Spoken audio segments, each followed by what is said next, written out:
Chapitre 21. Cela faisait 10 minutes maintenant qu'elle se tenait là. Elle était stupide. Il était temps d'entrer. Elle n'allait pas rester ici toute la nuit. Un peu de courage. Joignant le geste à la pensée, elle tendit sa main mécanique et saisit le cadenas qui pendait à la grille. Rudimentaire et pas des plus résistants. Elle le prit dans sa paume et referma ses doigts de rouage et d'alliage dessus de plus en plus fort. Il y eut un craquement. Elle ouvrit la main, le cadenas brisé libéra la chaîne. La voie était libre. Une grande inspiration, elle déverrouilla la grille qui céda devant elle, lui donnant accès au jardin. Elle s'avança à pas lents. Personne n'avait entretenu le parc. La végétation y avait poussé avec exubérance. Des ondées artificielles tombées du dôme arrosaient régulièrement Néo-Lutetia pour le bien-être des espaces verts, mais aussi pour simuler des saisons. On s'était rendu compte qu'un été éternel et le manque de pluie finissaient par perturber les habitants des cristallopoles. Bien sûr, seuls le cardiodome et les agrodomes en étaient équipés, pas les pronodomes. Les usines n'avaient pas besoin d'être arrosées, ni les ouvriers d'être hydratés. Ici, en tout cas, ces averses avaient été profitables, l'herbe folle prospérait et gênait sa progression. Un amas de vignes vierges, luxuriantes et écarlates, avait recouvert la tonnelle où elle venait boire le thé avec sa mère. Elle avança encore, arriva devant le perron. Les 4 marches, la porte à moitié ouverte, les vitres en avaient explosé, soufflées par la chaleur des flammes. La façade de la surplombée, pas accueillante, comme celle d'un foyer, non, plutôt celle d'un caveau, celui de la vie qu'elle aurait dû mener. Il lui sembla qu'elle l'attendait comme un grand animal patient. Elle raffermit son cœur et poussa. Le panneau bloqué par des gravats résista. Elle insista. Il céda par à-coups, libérant le passage. Elle entra. La pénombre se referma sur elle. L'incendie avait eu lieu il y avait plus de 10 ans. L'odeur de cendre avait disparu.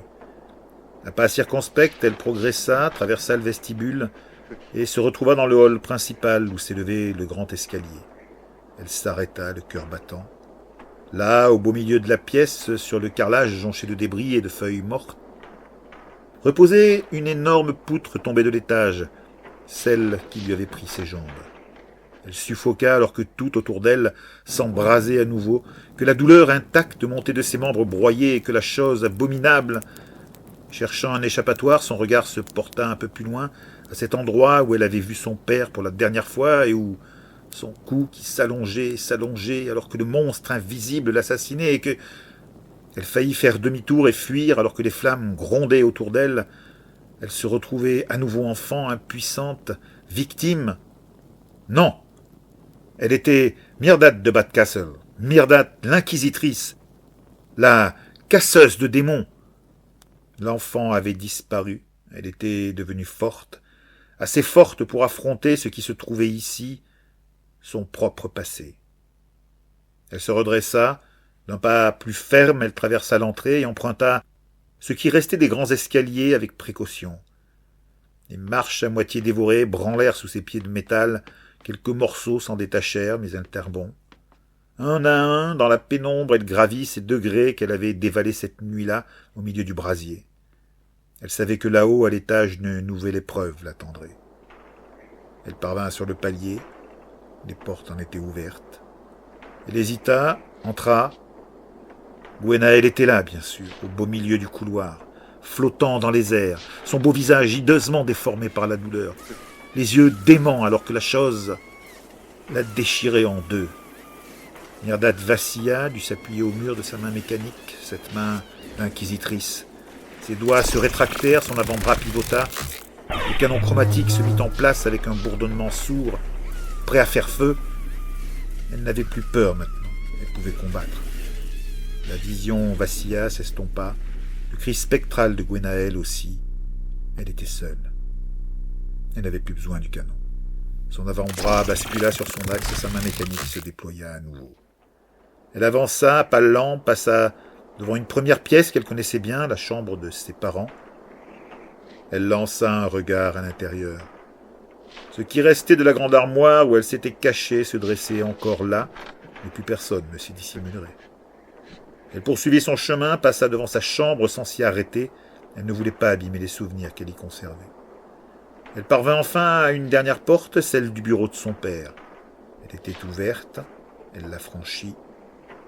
Tout avait brûlé. Le secrétaire ouvragé de style Second Empire n'avait pas résisté. Pas plus que le large canapé et la bibliothèque qu'elle admirait tant. Quel gâchis. Mais rien de tout cela ne retint son attention, tout entière accaparée par la grande cheminée de marbre qui s'ouvrait dans un des murs surmonté d'un vitrail brisé. Elle y dirigea résolument ses pas, s'agenouilla du côté droit, leva sa main humaine, la promena le long des moulures aux formes de feuilles. Il fallait vraiment savoir que quelque chose se trouvait là, et même encore ici, un point légèrement en saillie. Elle pressa, rien ne se produisit. Son cœur s'emballa, et si le mécanisme était grippé? Elle appuya un peu plus fort, cette fois, il céda. À la base de la cheminée, un bloc de marbre pivota, béat sur un trou obscur. Lentement, elle plongea sa main à l'intérieur, tâtonna, sentit quelque chose, le retira. Son vieux lapin en peluche à grandes oreilles qui la fixait de ses billes noires. Un étrange sentiment fait de tendresse et de regret l'étreignit soudain. Des larmes perlèrent à ses yeux, sa gorge se serra. Elle le pressa contre sa poitrine avec une émotion qu'elle jugea elle-même ridicule, avant de le remiser dans une des poches du sac dont elle s'était munie. Elle replongea sa main dans l'obscurité, plus loin, chercha. Cette fois, ses doigts se refermèrent sur du papier. Elle tira, pour ramener à elle une longue enveloppe ventrue, le secret de son père. Elle allait l'ouvrir pour en découvrir le contenu quand un bruit l'alarma, celui qu'aurait pu produire un pied écrasant des débris. Il y avait quelqu'un d'autre dans la demeure, quelqu'un qui gravissait les escaliers. Se redressant précipitamment, elle avisa les cachettes possibles. Dans un angle de la pièce, une partie de l'étage supérieur s'était effondrée. Derrière les poutres, elle aurait pu... Son regard s'arrêta sur la porte-fenêtre, le balcon, le volet à moitié arraché. Elle se glissa derrière le panneau de bois et, d'entre les lattes disjointes, observa le bureau. Elle attendit, et finissait par se dire qu'elle avait rêvé quand... Ce pas, celui d'un homme qui sait que rien ne peut le menacer, qui la barre sur tout ce qui l'entoure, qui approche comme la fatalité elle-même, que rien ne peut détourner de son but, ce léger sifflement accompagné de petits claquements métalliques.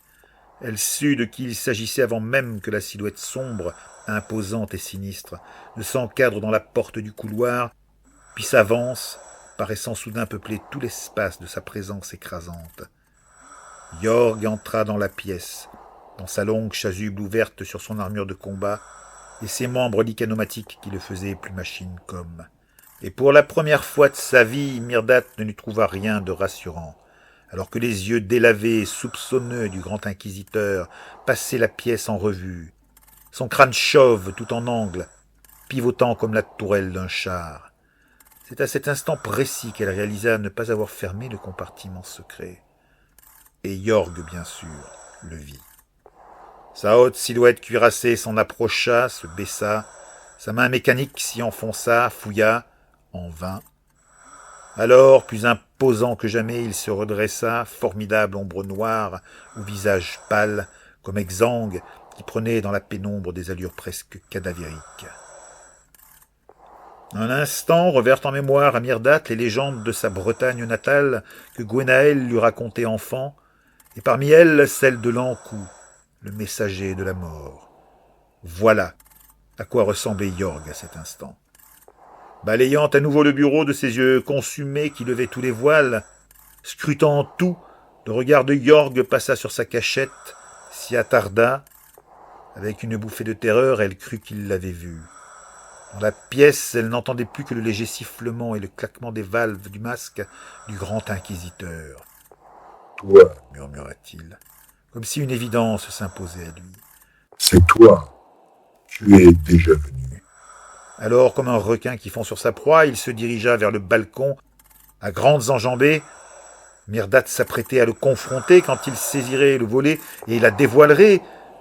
Mais il se tint là, ses deux mains de métal agrippant le rebord de la terrasse, à quelques centimètres d'elle, son regard fouillant le jardin. Mais où es-tu? Murmura-t-il.